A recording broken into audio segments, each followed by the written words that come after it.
కేశవ ఇంట్లో ఉన్న వాళ్ళందరూ కలిసి రమ్యని హాస్పిటల్‌కి తీసుకొని వస్తూ ఉంటారు. ఇంతలో అక్కడ ఉన్న డాక్టర్స్ రమ్యని చెక్ చేస్తూ ఉంటారు.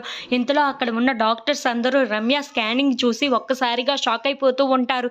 ఏంటి ఈ స్కానింగ్ ఇలా ఉంది అని చెప్పేసైతే అనుకుంటూ అక్కడ ఉన్న డాక్టర్స్ అందరూ రమ్యని చెకప్ చేస్తూ ఉంటారు. ఇంతలో ఇంట్లో ఉన్న వాళ్ళందరూ అయితే చాలా కంగారు పడిపోతూ ఉంటారు. ఏం జరిగిందో ఏంటో, ఇప్పుడు ఎలా ఉంటుందో ఏంటో అని చెప్పేసైతే చాలా కంగారు పడిపోతూ ఉంటారు. ఇంతలో డాక్టర్స్ లోపల నుండి బయటకు వస్తూ ఉంటారు.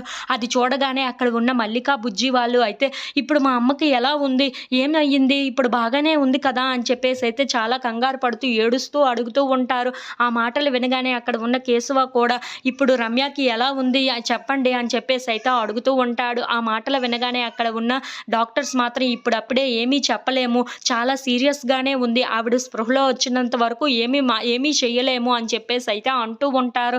ఆ మాటలు వినగానే ఇంట్లో ఉన్న వాళ్ళందరూ అయితే చాలా కంగారు పడిపోతూ ఉంటారు. ఇంతలో అక్కడ ఉన్న బుజ్జి, మల్లిక వాళ్ళు అయితే చాలా ఏడుస్తూ ఉంటారు. అది చూసి అక్కడ ఉన్న డాక్టర్స్ మాత్రం అవును కొంచెం సీరియస్‌గానే ఉంది. కానీ ఆవిడ స్పృహలోకి వచ్చిన తర్వాతే ఏదైనా చెప్పగలం అని చెప్పేసైతే అంటూ ఉంటారు. ఆ మాటలు వినగానే అక్కడ ఉన్న కేశవ అయితే ఒక్కసారిగా షాక్ అయిపోయి చాలా బాధపడుతూ ఉంటాడు.